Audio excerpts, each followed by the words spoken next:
Hello everyone, good day to all. This is Mike, Mr. Typhoon Padua, back to our latest English version update. This is for today, Friday, May 8th, and this is now the latest on Tropical Storm Hagupit. That's the international name, 5W, JTWC ID. And once it enters PAR, likely tomorrow evening, Saturday night, it will be known in the Philippines as Caloy, as PAGASA is set to name this system.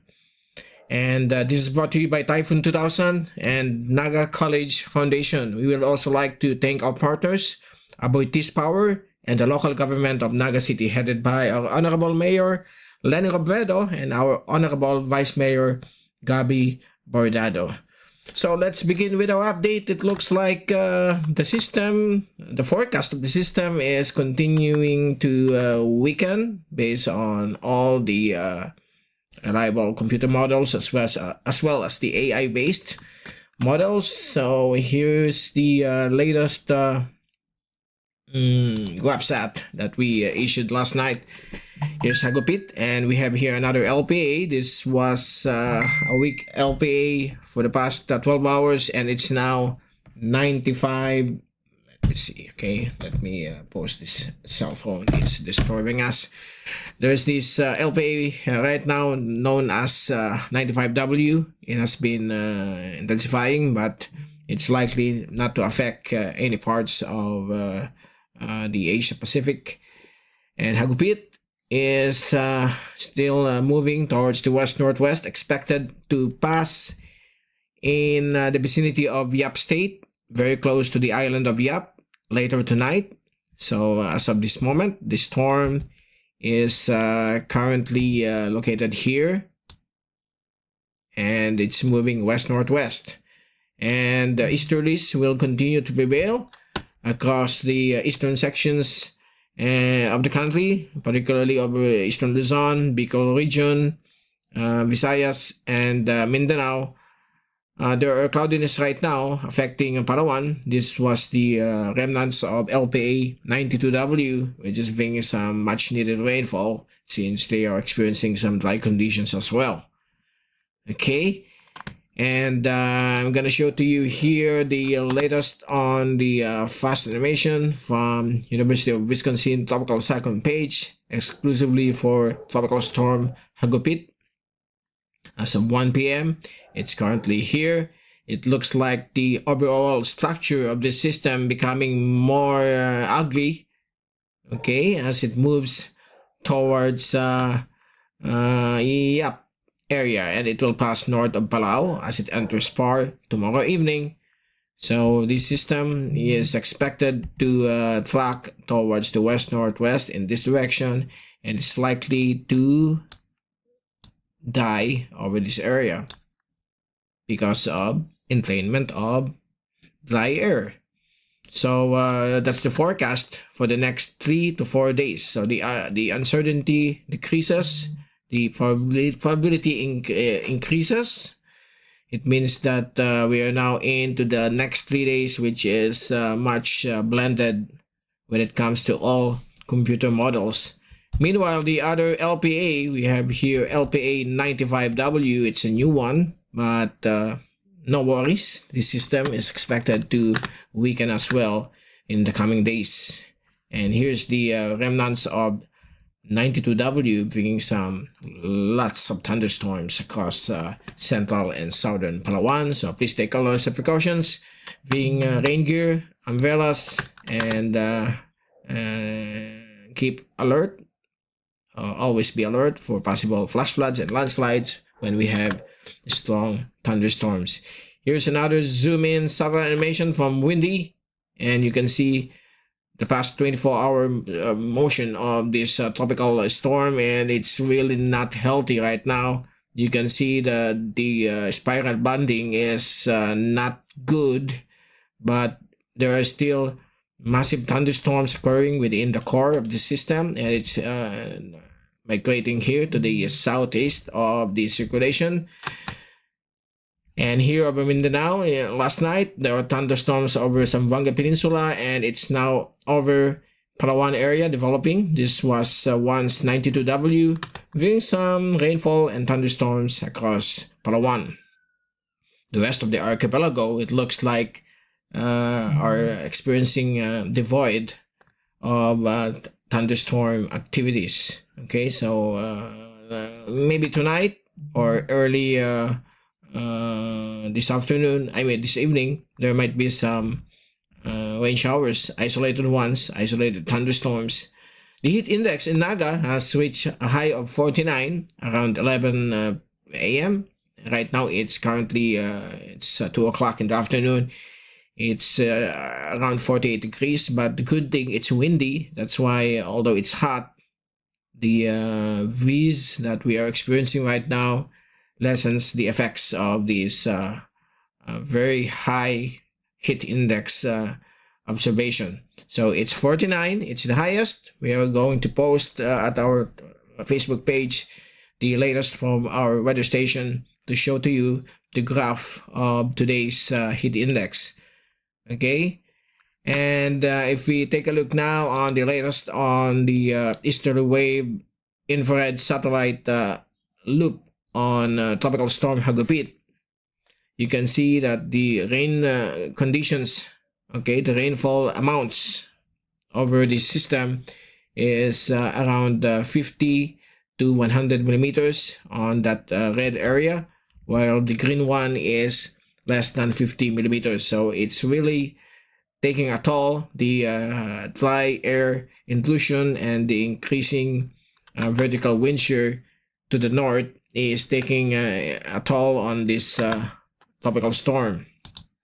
Here's the latest from the Joint Typhoon Warning Center as of 11 o'clock. Our Typhoon 2000 tracking graph is not yet available since it's not attached to our country. So we're using the data from Joint Typhoon Warning Center. So it has been upgraded into a 75 kph tropical storm as of this time, although it's not quite healthy. It's still forecast to reach 85 kph as it passes over Yap later tonight, but the way it looks right now, it could be remaining at around 75 kph or 40 knots, but it could also be lower than that, 65 kph or 35 knots.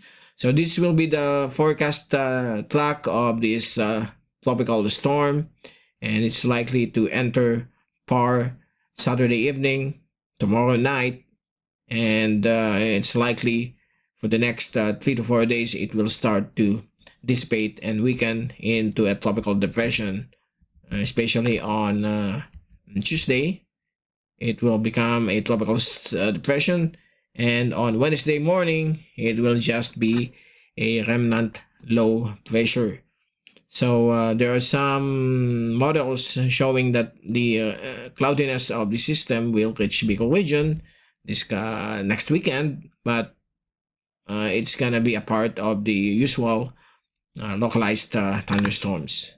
Okay, and it could have the dry areas of Bicol region. So we will monitor that as well. Now, as for the Japan Meteorological Agency, their forecast track is decreased to just 3 days until Monday morning, since on Monday morning it will just be a tropical depression based on the Japan Meteorological Agency. Now let's take a look at the multi-agency tracks of Hagupit. This was issued around 8 a.m. So based on the forecast track for the next 5 days, it will be weakening and dissipating to the east of Bicol region, roughly 500 kilometers away. And that's it. That's the forecast as of now. And hopefully this will be the ongoing development of the forecast track, and it won't I hope it won't change. Okay, so watch out for the latest advisory from PAGASA of bulletins, which will be issued tomorrow evening once it enters the Philippine Area of Responsibility. There are already a summary or synopsis over the website pagasa.dost.gov.ph on the position of this tropical storm.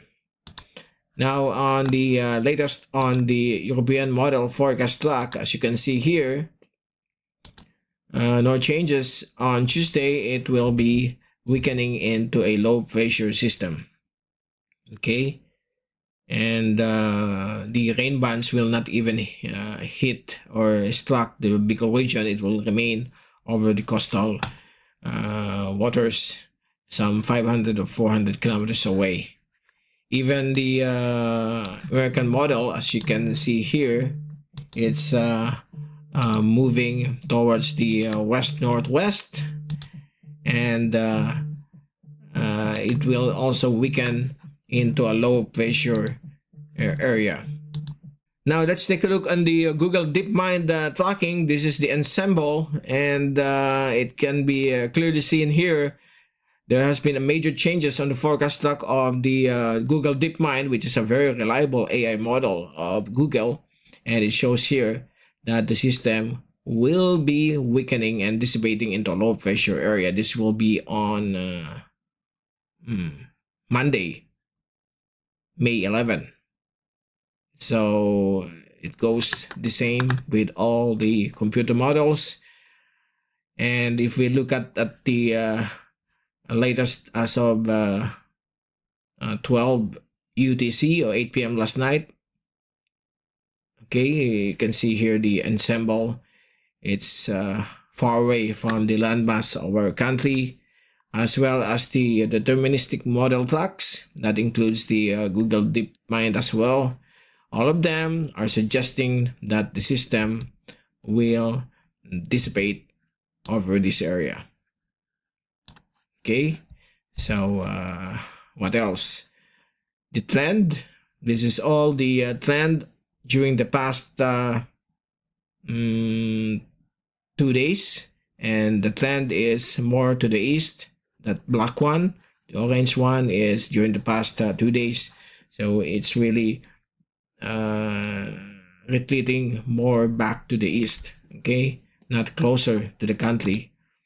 As well as the model forecast intensity, it is expected to drop down abruptly down to a tropical depression within the next 3 days, and on the fourth day, I mean, it will just be a minimal tropical depression or even a low pressure system, and on the fifth day is just a tropical wave. Here's the multi-model diagnostic comparison as well. The wind, the intensity is remains the same. And if we look at the deep layer shear, it's really intensifying. The sea surface temperature remains hot, more than 28 degrees. And the mid-level relative humidity is going down from a high of 70 or 65%. It will go down to 40%. That's the sign. That's a sign, I mean, that there is a dry air intrusion feeding into the circulation of this tropical storm. Here's the water vapor satellite loop. Okay, this was the latest loop taken a few minutes ago, and you can observe here this black one are the very dry conditions of the Western Pacific, and moderate conditions of dry air here over the Philippine Sea. So this will take a toll on this tropical storm. Okay, so if we put this, so this one is moving towards the direction, so it will feed into the circulation of the system, and it will weaken that storm. And the vertical wind shear, and look at that, it's marginal at 35 knots and unhealthy here. Okay, marginal or neutral here is favorable, but once the system moves up here, it will be bombarded with more than 50 kph of wind shear environment.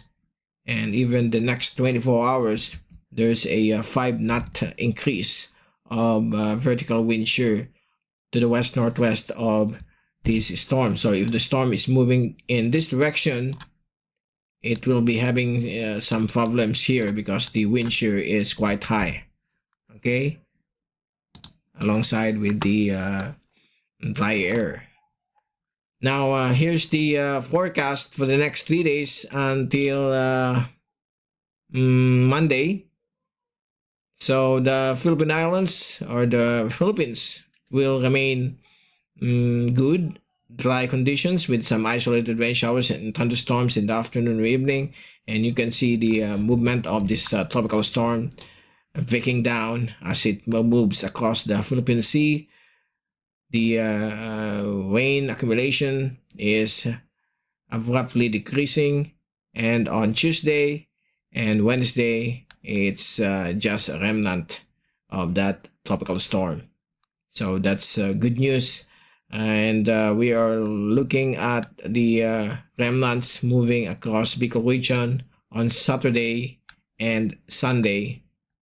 Okay, Saturday evening to Sunday early morning, passing over the Bicol region, the remaining cloudiness or the remnants of what was once tropical storm Hagupit, if this forecast will come true. So this is more than 5 days of forecast, so prepare for some thunderstorms next weekend, not this weekend, okay, because of the remnants of this storm. But it will still change. The forecast models are updated every 12 hours, so we will monitor that possibility of its remnants passing over Bicol region, which can give some much needed rainfall to our country, to our region as well. And for the wave heights, the wave heights over the East Philippine Sea is up to 2 meters because of the easterlies. The rest of the ocean, the rest of the Philippine Seas, the West Philippine Sea and the Sulu Archipelago, the inland waters of our country will remain calm to 1 meter in wave heights. And you can see the approach of the tropical storm. On Monday, it will start to diminish. It will just reach a high of 2.5 meters. And eventually on Tuesday and Wednesday, it's gone. Okay, the wave heights will return to below 2 meters in wave heights. So that's it. That's the latest for today. We will give you the latest again by tomorrow for another update on Tropical Storm Hagupit. So relax and just take note of what to prepare just in case that the system changes direction. But so far, since we are now in the golden age of high-tech technology, the forecast models when it comes to the track of a tropical cyclone is much improved. When we say the next 3 days, that will be around 70 to 90% probability. So let's hope that it will remain that way. We will keep you updated, and we'll see you again tomorrow for another update. This is Mike, Mr. Typhoon Padua. See you again. Thank you so much for watching our channel. Stay safe always, and God bless to all.